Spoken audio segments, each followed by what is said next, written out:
हरिओम एवं नमस्कार आप सभी को। मैं Prince Sandilya let's learn channel पर आप सभी के समक्ष एक नए विषय को लेकर उपस्थित हूँ, जो विषय है समास। आज हम सभी समास के व्युत्पत्ति के बारे में जानेंगे कि समास की उत्पत्ति कैसे हुई है, इसमें मूल धातु क्या है, इसमें कौन से उपसर्ग लगा हुआ है, कौन से धातु है, कौन सा प्रत्यय लगा हुआ है। इन सब चीज़ों के बारे में आज हम विस्तृत रूप से जानेंगे। आज का जो हमारा वीडियो होगा केवल समास के व्युत्पत्ति पर ही होगा। तो आते हैं हम समास की तरफ। समास शब्द की व्युत्पत्ति देखते हैं। तो आप देख सकते हैं यहाँ पर पीपीटी में दिख रहा होगा, सम उपसर्ग पूर्वक अस धातु से घ्यय प्रत्यय करने पर समास शब्द निष्पन्न होता है, अर्थात इसका अर्थ होता है संक्षिप्तीकरण। अब हमको एक चीज़ और ध्यान रखना चाहिए कि हमेशा संस्कृत में जो मूल धातु होते हैं, धातुओं के पहले उपसर्ग का प्रयोग होता है और धातुओं के अंतिम में प्रत्यय का प्रयोग किया जाता है। और इस समास शब्द में एक प्रत्यय लगा हुआ है, जो प्रत्यय है घ्यय प्रत्यय। घ्यय प्रत्यय नित्य पुल्लिंग, घ्यय प्रत्यय से घ्यय प्रत्यान जितने भी शब्द होते हैं वे पुल्लिंग शब्द होते हैं। तो हमें यह ज्ञात हुआ कि समास में सम उपसर्ग, अस धातु और घ्यय प्रत्यय मिलकर समास बना हुआ है।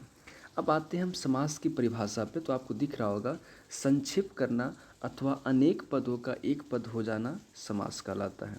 अर्थात जब अनेक पद मिलकर एक पद हो जाते हैं तो उसे हम समास कहते हैं।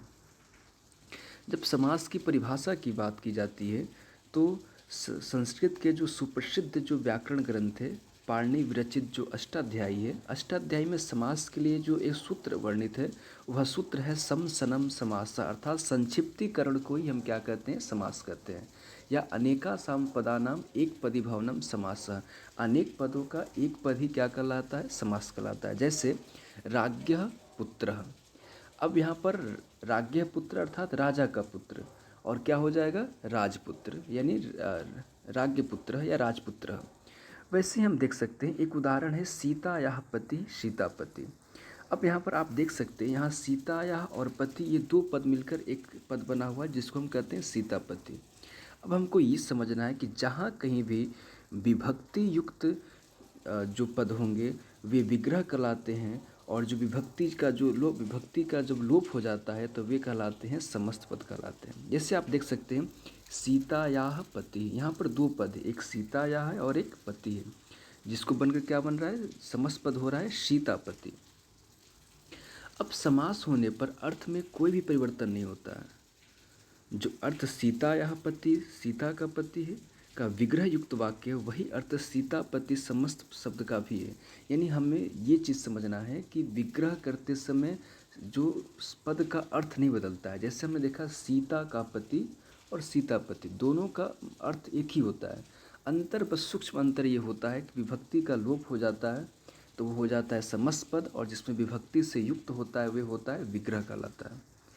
आगे देखते हैं, पूर्वोत्तर विभक्ति का लोप सीतायाः पति सीतापति। इस विग्रह में सीतायाः पद में षष्ठी विभक्ति है, जैसे रमायाः, बालिकायाः, गीतायाः, लतायाः। वैसे क्या यहाँ पर सीतायाः शब्द में षष्ठी विभक्ति है और पति पद में प्रथमा विभक्ति सुनाई देती है। अब समास करने पर इन दोनों विभक्तियों का लोप हो जाता है, यानी जो सीतायाः में जो षष्ठी है और पति में जो प्रथमा विभक्ति है, इन दोनों विभक्तियों का लोप हो जाता है और समस्त पद बनता है सीतापति। इस समस्त शब्द से पुनः प्रथमा विभक्ति की जाती है और इसी प्रकार सभी जगह जानना चाहिए।